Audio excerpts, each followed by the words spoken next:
Forget everything you have been told. Welcome to the most controversial chapter of our History of Religion series, Islam. In this episode, we are not just telling a story, we are peeling back the layers of history regarding the only prophet whose existence is backed by concrete evidence, Prophet Muhammad. But be warned, we are stepping beyond the forbidden lines. We will uncover how a divine legacy was shattered, twisted, and rewritten by powerful men for their own greed. Understanding this dark history is not just a choice, it is a necessity, especially for those who call themselves Muslims, to realize how they are being manipulated and to break the chains of blind obedience. Prepare to question everything. Welcome to the search for truth. Secret history. Islam is the largest belief system in the world, believed in by approximately 5 billion people. While most people know it as 2 billion, this is incorrect. Let's start by correcting this before we dive into the subject.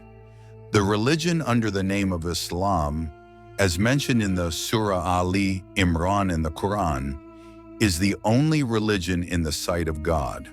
So, although the Quran is a book sent primarily to the Arabs, Islam is actually a belief system that encompasses both Jews and Christians.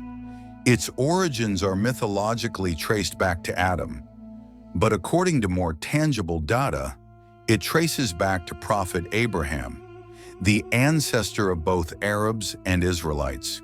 For this reason, in most places, these religions are called Abrahamic religions, rather than just Semitic religions.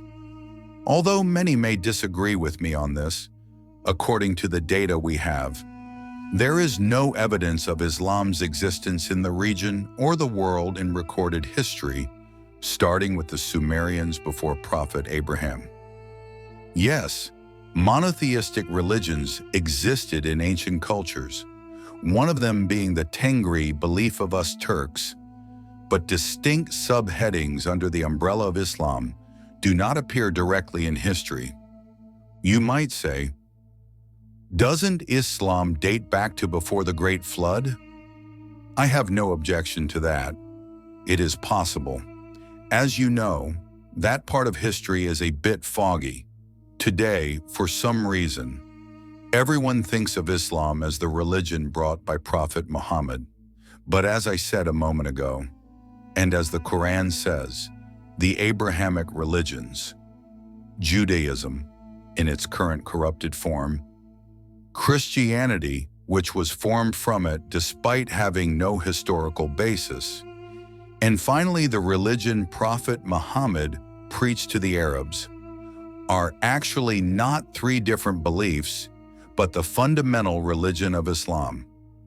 Contrary to popular belief, there is no event where religions became corrupted and changed, so Islam came to replace them. The Quran clearly states this in Surah Ali Imran, verses 3 and 4. The Quran came to confirm the books before it. It does not state that previous religions were broken, so the Quran was brought. On the contrary, the validity of previous religions is strictly defended, and Muslims are expected to believe in them. As written in Surah An-Nisa, verse 136 and many others, they are expected to accept these books. Yet, although they are all brothers in religion, and if we base it on Prophet Abraham, literally brothers from the same father, and believe in the umbrella faith created by the same creator, these three fractured groups of this single religion have reached a state where they would kill each other at the first opportunity today. This is the tragic comedy of it all. Towards the end of the 6th century, Muhammad, the son of Abdullah, son of Abdul Muttalib, one of the leading chiefs of Mecca, opened his eyes to a pagan geography. Now, there are people who perceive his family being pagan as an insult. But that was the religion of those times, friends. There is nothing absurd about this. Prophet Abraham was also the son of an idol manufacturer. These were normal things in that history. In fact, Prophet Muhammad's grandfather held the key to the Kaaba and carried out the duty of maintaining and cleaning the idols. He was highly respected for this. The Prophet lost his father before his birth and his mother immediately after. For this reason, he was raised by his grandfather Sheba, better known as Abdul Muttalib, and after his death by his uncle Abu Talib. I won't talk about the Prophet's life at length here. Most of you already know the story. I just want to mention a period before his prophethood that caught my attention in foreign sources as the lost years, because some things made sense to me. According to the generally told story, we are constantly told that Prophet Muhammad was illiterate. I suppose the main reason for this is to prove that he did not write the Quran.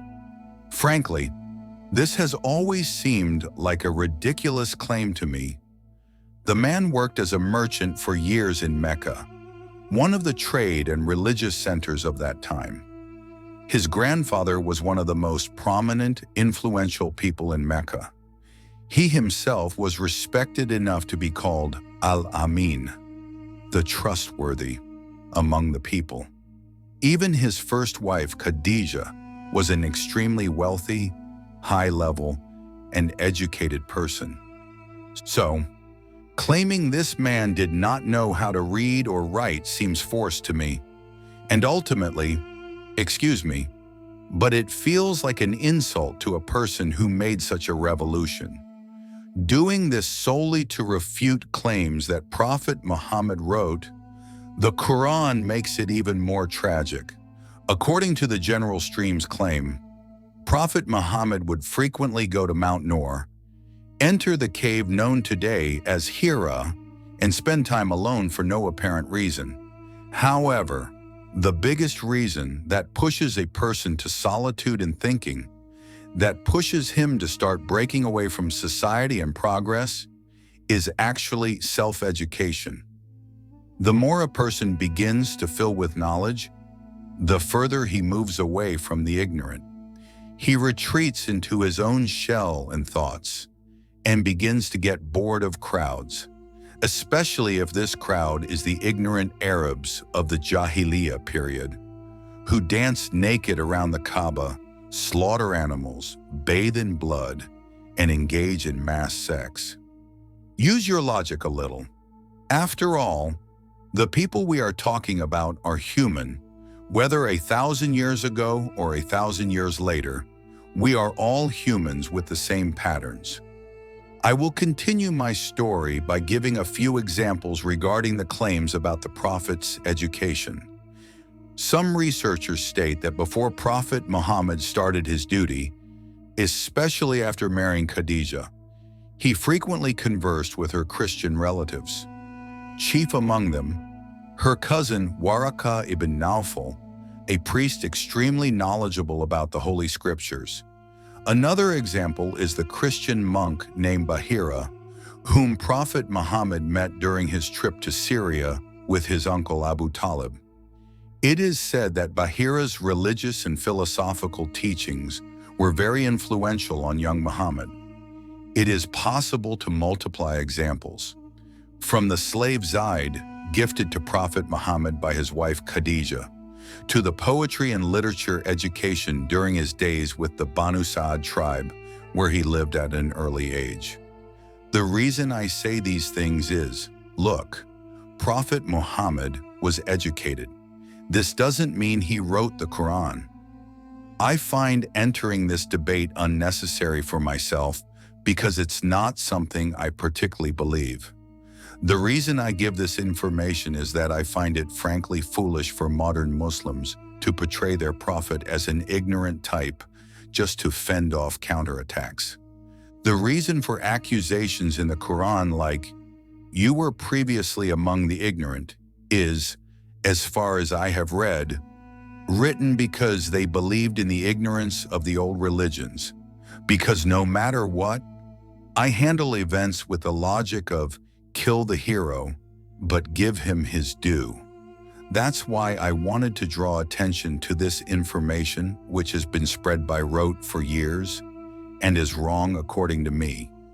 And as far as I can see, various Islamic researchers. When Prophet Muhammad reached the age of 40, while he was again spending his time on Mount Nur one night, events unfolded, and the ancient angel Gabriel appeared to Prophet Muhammad to establish the final direct connection with humans. Subsequently, the first command, Iqra, arrived. Now this is important because in the stories told from tongue to tongue, it is said that Gabriel gave the command Iqra, and Prophet Muhammad replied, "But I do not know how to read."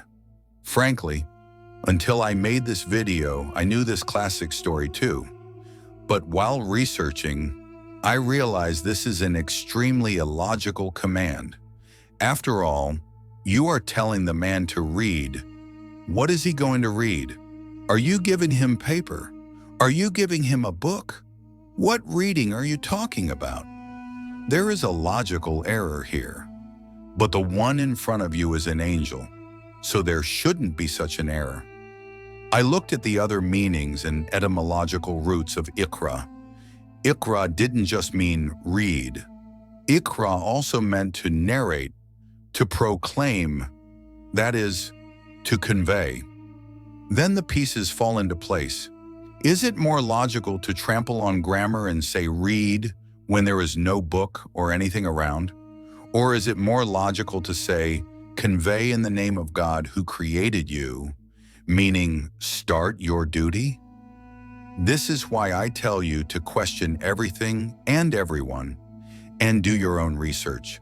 I insisted on giving this small example at the beginning of the video so you wouldn't be surprised. But you will be surprised. You know the following story. Prophet Muhammad begins to preach the new religion to pagan Mecca. Chaos ensues. They are forced to migrate to Medina. Years of wars in the conquest of Mecca by Muslims bring years where the Prophet finally breathes easily. And subsequently, he dies at an early age. There is no need to tell it again and again and prolong the word. The subject I want to touch upon here is the debate. Is Islam a religion invented by Prophet Muhammad? And is the Quran a book written by him?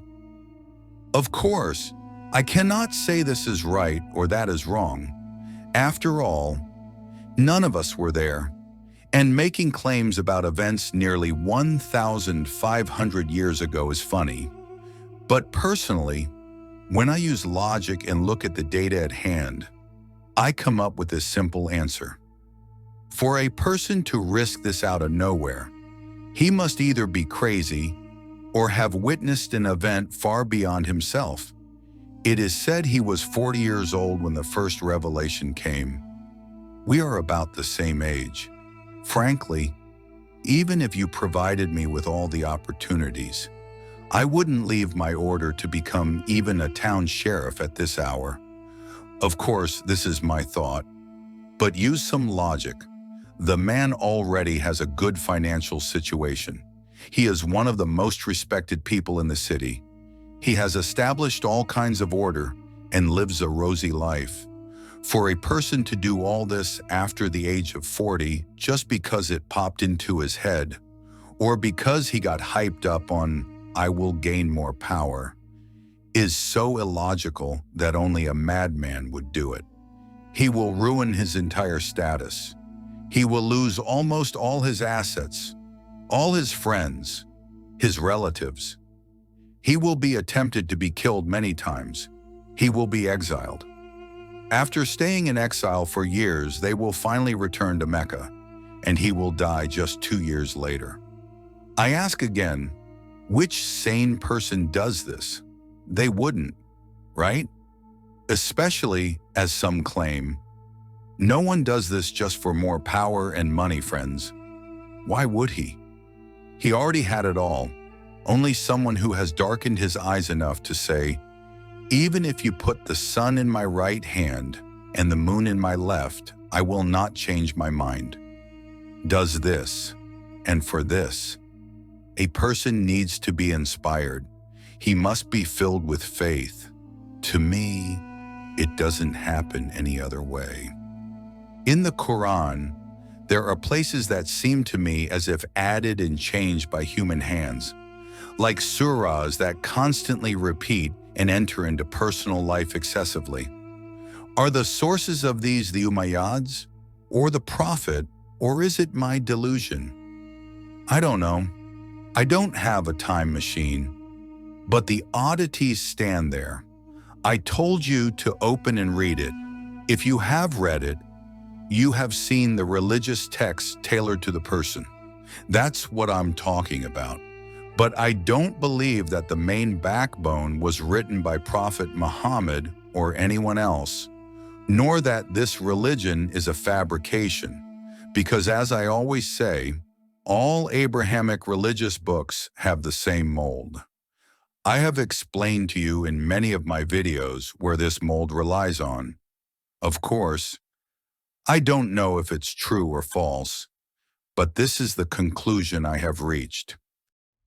When Prophet Muhammad closed his eyes to life in 632, at the age of 62, the population of the Islamic world is estimated to be between 10,000 and 30,000 people. But how many of these were Muslims with conviction is debatable. Even whether those around the Prophet fell into this category is debatable. A bit of a harsh entry, isn't it?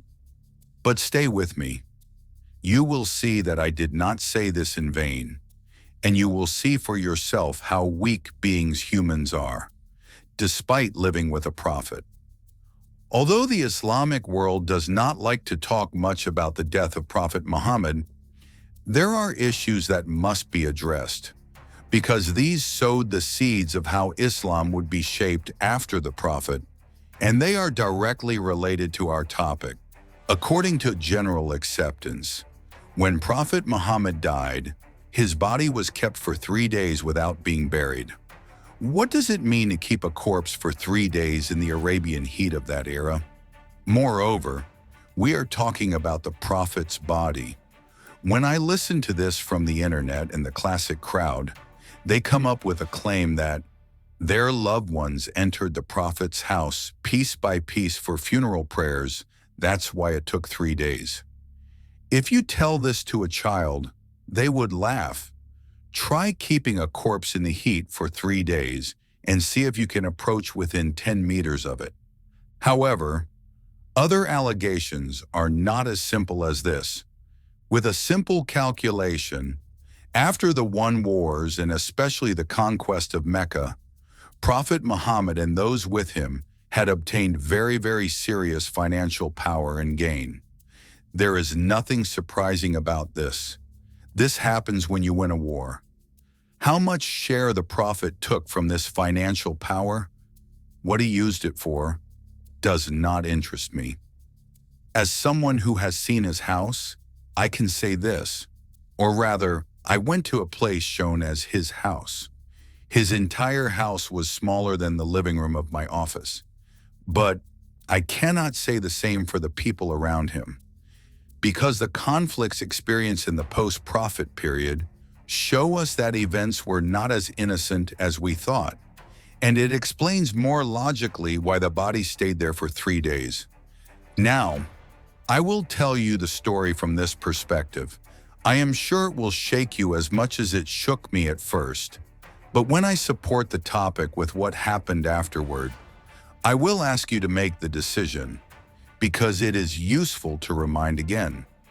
The things I am about to tell are events that the Islamic world continues to debate within itself, seen as wrong by some, but narrated as truth by others.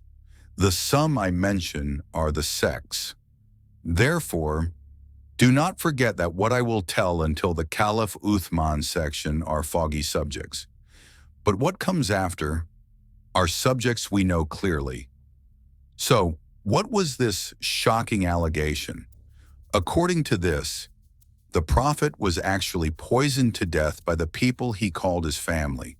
Events mentioned in some hadiths, such as the Prophet suddenly becoming violently ill while he was recovering, his anger when given medicine and ordering all family members to drink that medicine as punishment. These are presented to us as examples that power struggles had begun in those times, and the Prophet was slowly becoming defensive against his circle.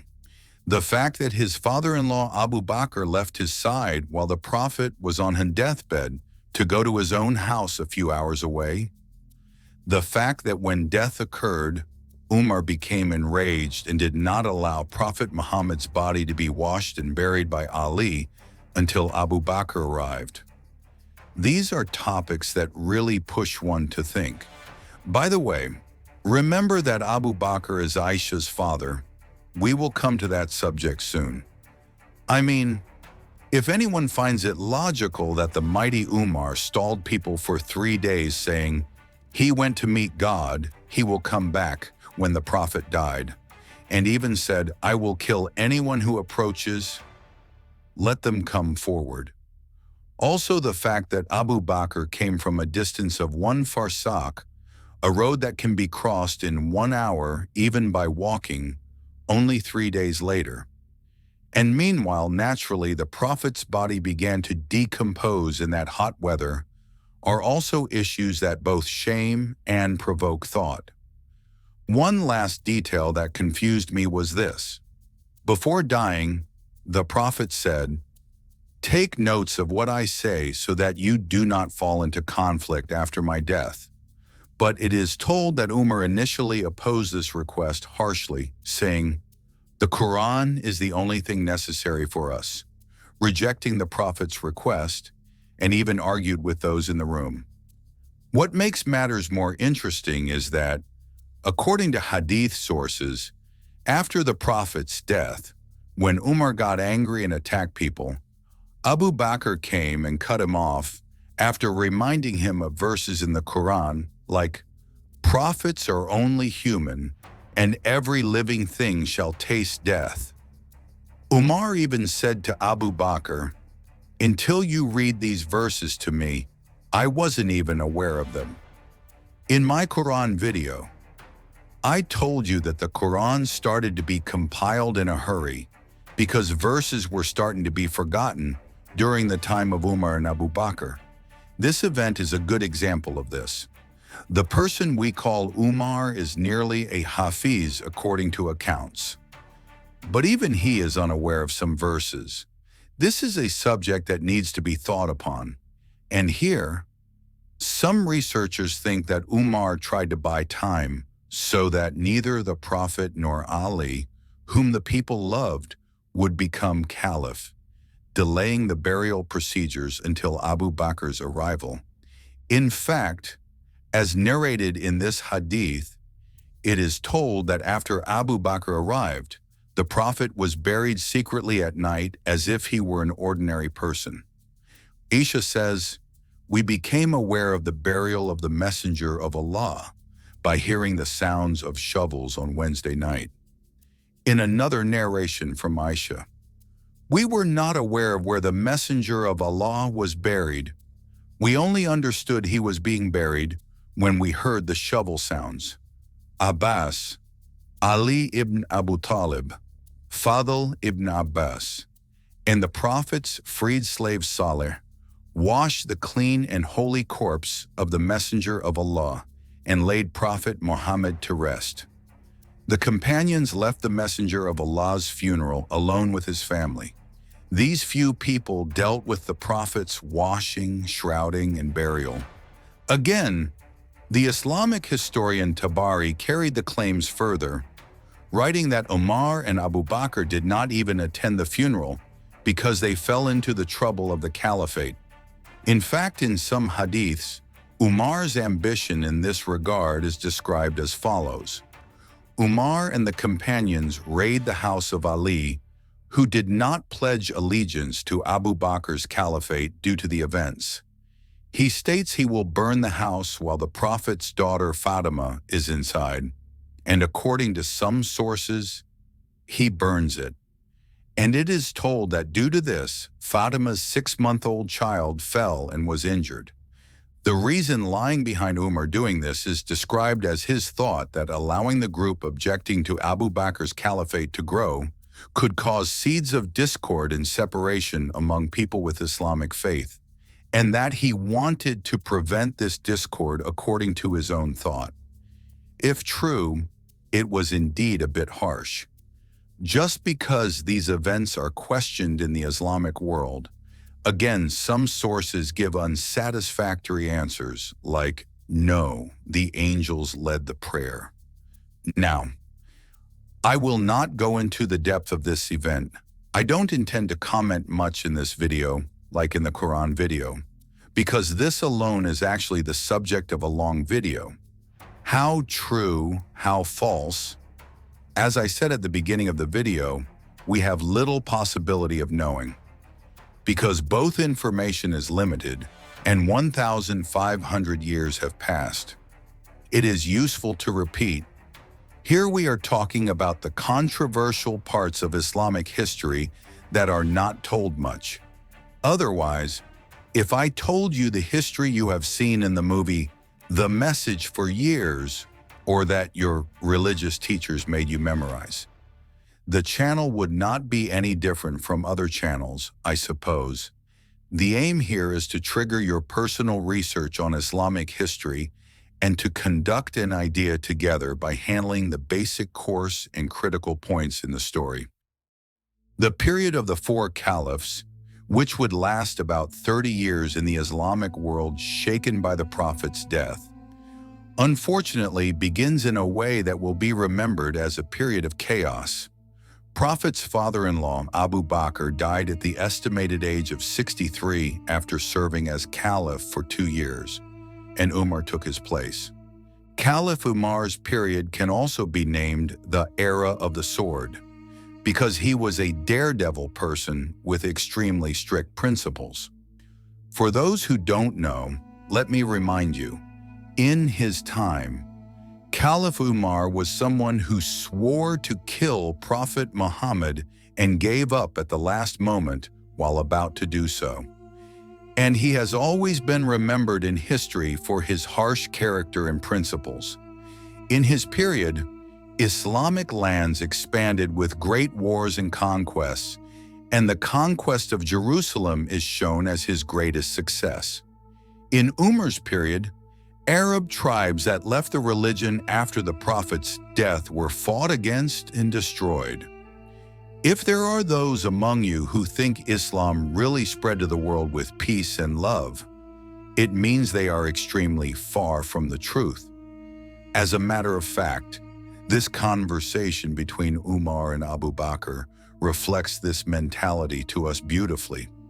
During Abu Bakr's caliphate, the order is given to destroy tribes that do not give alms, zakat, to the administration. Upon this, Umar said to Caliph Abu Bakr, "The Messenger of Allah said, I have been commanded to fight against people until they say La ilaha illallah. Whoever says La ilaha illallah has protected his life and property from me, except for the right of Islam. His account is left to God." How can you fight with people who say La ilaha illallah? Initially stating that Muslims cannot attack Muslims, but after Abu Bakr's approach of there can be no Muslim who does not give alms, the tribes were killed. These are not very surprising things. I gave this example only for those who say Islam is a religion of peace and never supports war. We can multiply these examples countless times. Look, Buddhism is the most pacifist among beliefs.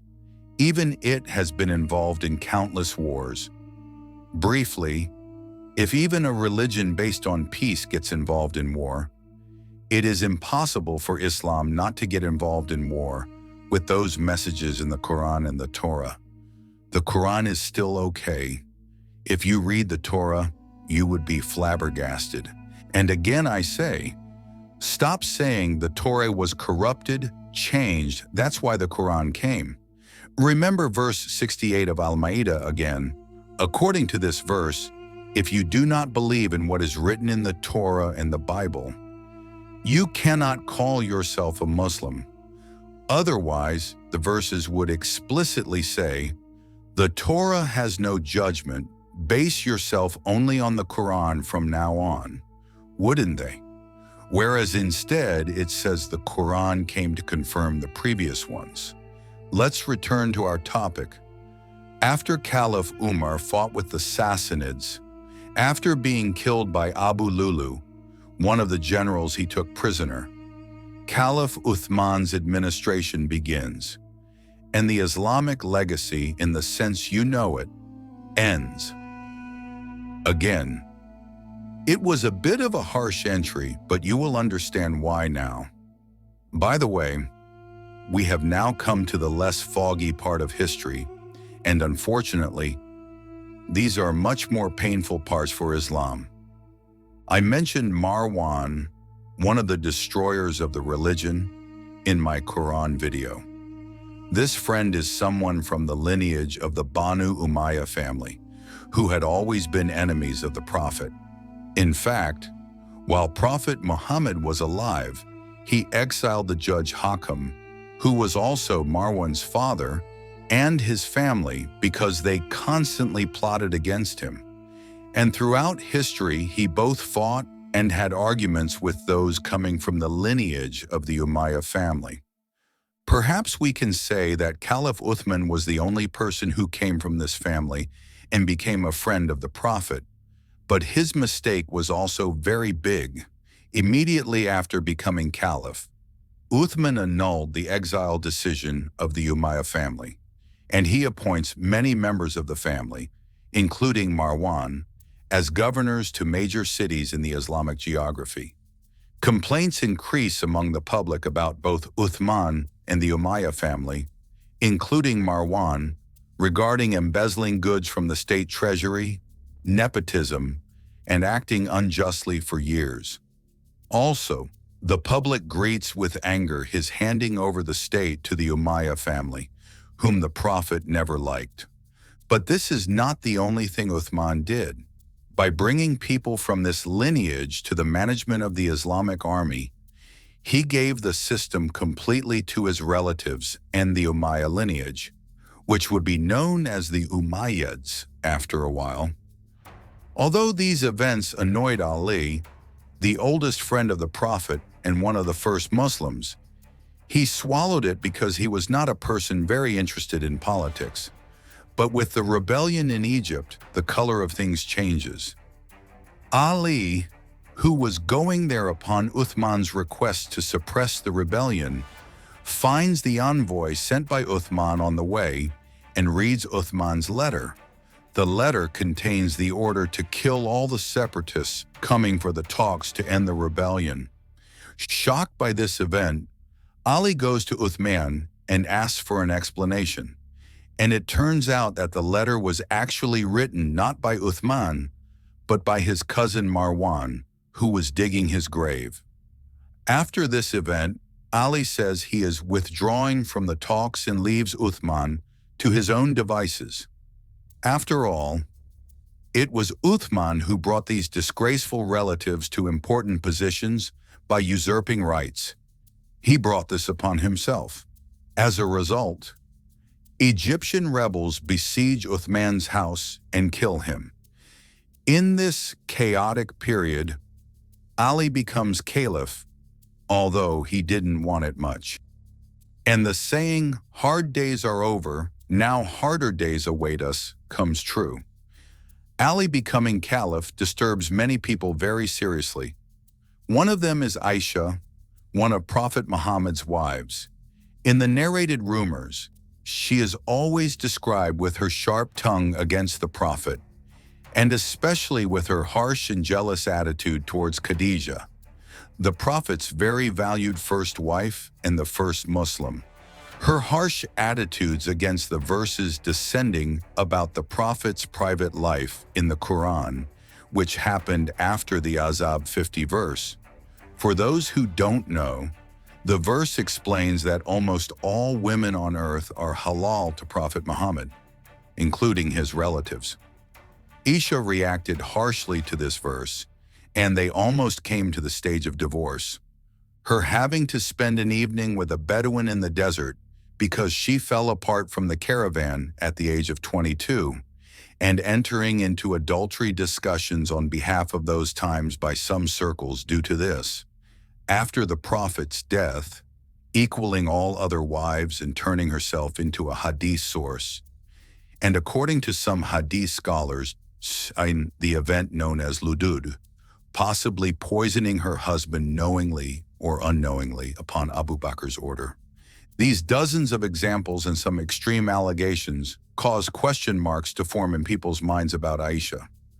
Although the allegations are harsh, speaking as if they are definitely true here would be injustice, because allegations like the ifk, slander, and ludud events are really very harsh allegations and need to be researched in much more detail. The chain of events begins with Ali becoming Caliph. Remember the adultery allegation she experienced at the age of 22 that I just mentioned. According to some rumors after this event, it was said that Aisha was always angry and resentful towards Ali because he did not take Aisha's side much. Some Islamic sources do not accept this, but behold, Aisha's actions say the opposite. After Ali took office, his first job was to dismiss the corrupt governors of the Umayyad lineage appointed by Uthman. Of course, this does not please the Umayyad family and the Umayyad sons. Upon this, the Umayyads send letters to Talha and Zubair, who are from the companions, to rebel and give support. As part of this plan, these two companions meet with Aisha, get her support against Ali, and ask her to lead them to encourage the people of Basra to rebel against Ali. Aisha accepts this, leads the rebel group, pulls the people of Basra to her side, gathers an army, and stabs Ali in the back while he is preparing for war against Muawiya, the leader of the Umayyads, who was the greatest enemy of Islam at that time. During the Battle of the Camel, Ali defeats the rebel group led by Aisha and exiles her. But what's done is done. The Prophet's words do not fight with each other. Verses in the Quran like, if two parties of believers fight, make peace between them. Believers are brothers, make peace between your brothers, were forgotten, crushed, and the first seeds of discord among Muslims were planted in the soil with blood under the leadership of the Prophet's wife herself. After this event, the film snaps. In the following years, while his friction continues with Muawiya, who never accepted Ali's caliphate, he fights with a group known as the Kharijites and wins.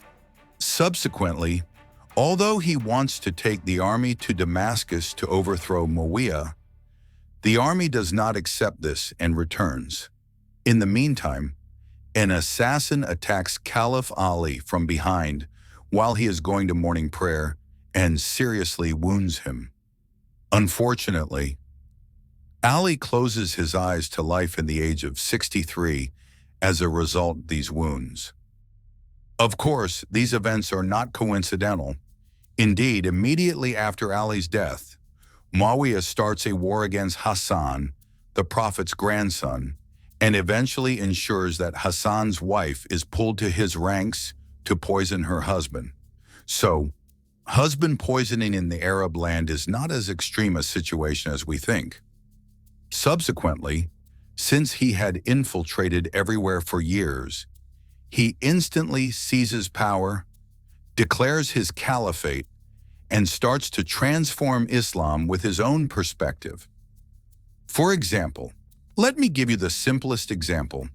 While previously the Caliph was defined as the Caliph of the Messenger of God, Ali, Umar, Abu Bakr, Uthman, and Muawiya preferred to describe themselves as the Caliph of God. Let me give you a little more information about what kind of men Muawiya and his lineage were. Understand that what I told a moment ago were not empty allegations. The person we call Muawiya is the son of Abu Sufyan, one of the greatest enemies of Prophet Muhammad in Islam. Although some sources claim Abu Sufyan later became a good Muslim, Shiites strictly oppose this and claim he only appeared that way to take revenge one day, to not die, which actually looks more correct when we look at the result. The concept of hadith collection is born in the Muawiya period, and this event accelerates in the period of his son Yazid with the reappearance of our dear Marwan on the stage. I repeat to those who say how nice they collected hadiths. Even in hadiths shown as authentic, sahih, it is told that Prophet Muhammad forbade his words from being recorded due to the risk that they might get ahead of the Quran. Yeah, a hadith tells that taking hadith is forbidden. Welcome to the paradox. Still, for those who say hadith is good, no problem comes from it. Let me tell you a few hadiths prepared in that period. According to Jabir, the Prophet of Islam Muhammad commanded, "There are 7 trusted ones in the sight of God. These are the pen, Gabriel, me, Muawiya, the tablet, Israfil, and Michael." From Abu Huraira, it is narrated, "The trusted ones are 3, me, Gabriel, and Muawiya." It is rumored that the Prophet of Islam Muhammad commanded, Muawiya was almost sent as a prophet due to his knowledge and reliability on God's word. You understand how dangerous even these examples are, don't you? Look, the state we are talking about is the Umayyads, a state that combined Islam with Arab nationalism, racist, looking down on all other nations, inventing the concept Islam equals Arab. And these men both caused the spread of hadith culture and, like in the example just now, exploited the people by issuing hadiths that would ensure social control as it suited them, securing their administration. These people equated themselves with the Prophet in hadiths. The peak of this business was the collection and burning of all Qurans during the Caliph's period, and rewriting them with vowel points, harakahs, under the leadership of Marwan. Do not forget that when vowel points change in Arabic, the meaning also changes. So what happened in the Quran at that moment? What went out? What came in? We don't know, a huge question mark. But I expect anything from these men. Would a man in his lineage who wandered on the verge of showing himself as a prophet care about the book? Or care about the religion? Hazrat Ali said the best words on this subject. "I swear to God that they did not enter Islam. They only surrendered and hid their disbelief. When they found supporters, they revealed this. They wore the religion dress, but they wore it inside out." By the way, hold on, Muawiya is still considered good. Now it's the turn of his son Yazid. In Yazid's period, Marwan's star takes its brightest form, while burning old Qurans and preparing the new Quran, making early period hadiths into books, etc. This family, which had always been enemies of Islam and the Prophet, was now shaping the religion as they wished.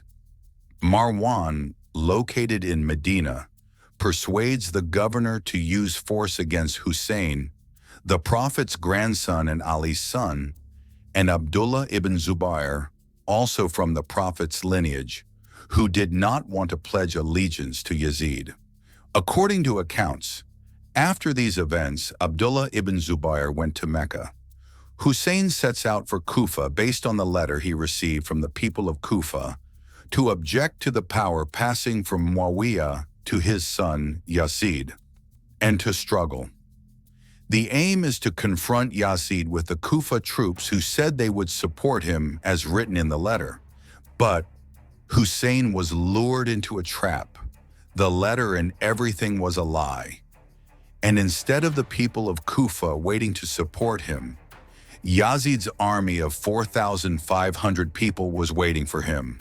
Yazid's army shows no mercy to Hussein and the family group of 70 people.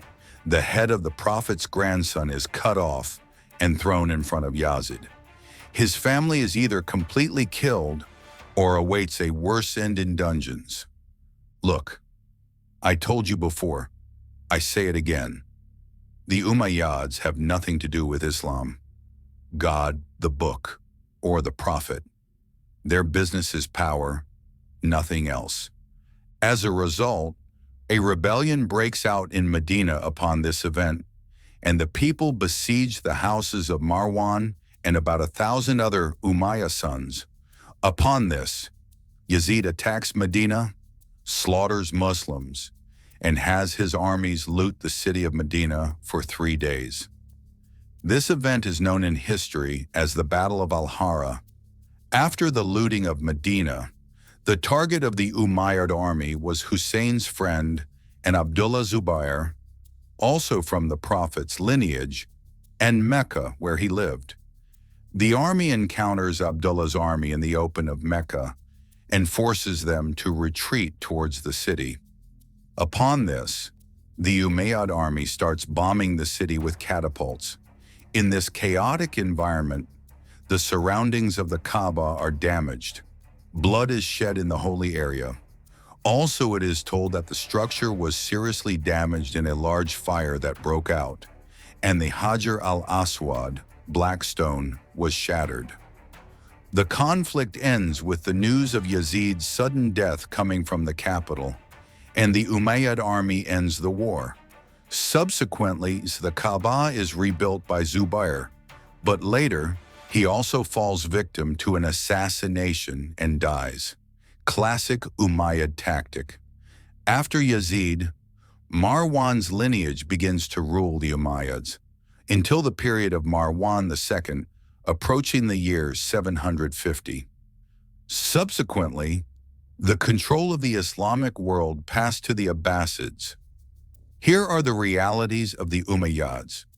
Whether you call these men the defenders and soldiers of Islam, like those who call themselves scholars and praise them by saying Hazrat, or call them firewood for hell, the decision is yours.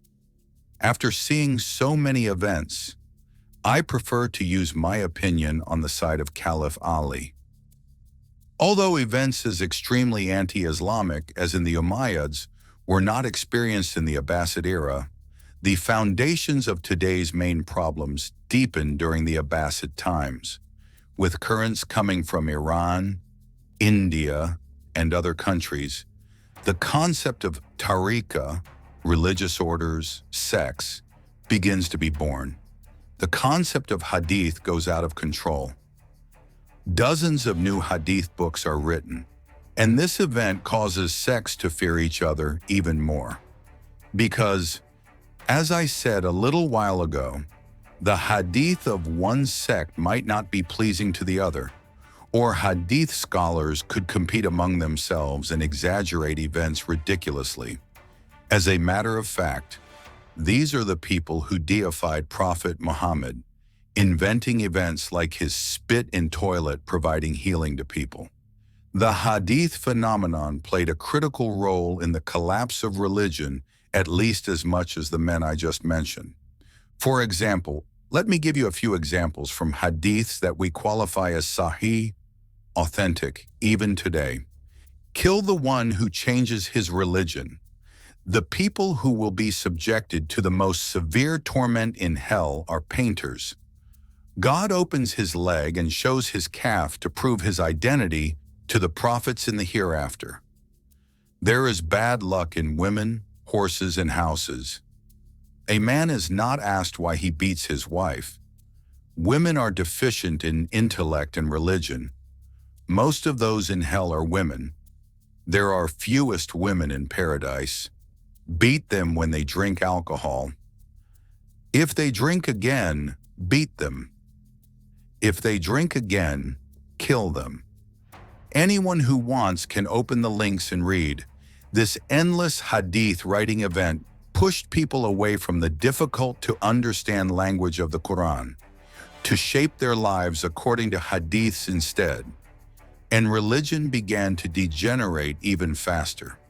For example, while the physical characteristics of Gabriel are not mentioned in the Quran, hadith scholars, setting out from their main sources, the Jewish texts, loaded him with all kinds of superhero features and described him that way.